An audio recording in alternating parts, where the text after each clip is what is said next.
നല്ല ഒരു പ്രസംഗം എന്ന് പറയുന്നത് നമ്മൾ മാർക്കിടുന്നത് എന്തിനെയാണ്? എൻ്റെ പ്രസംഗത്തെ മാർക്കിടാനല്ല കേട്ടോ. നമ്മൾ എന്തിനെയായിരിക്കും മാർക്കിടുന്നത്?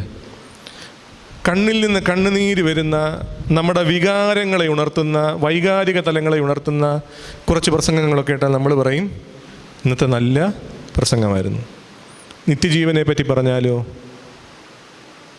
കർത്താവിൻ്റെ രണ്ടാമത്തെ വരവിനെ പറ്റി പറഞ്ഞാലോ, ഉയിർപ്പിനെ പറ്റി പറഞ്ഞാലോ, മരണത്തെ പറ്റി പറഞ്ഞാലോ പ്രസംഗം കൊള്ളില്ലായിരുന്നു. നമ്മുടെ ആധ്യാത്മിക അനുഭവങ്ങൾ ഇങ്ങനെ തന്നെയാണ്.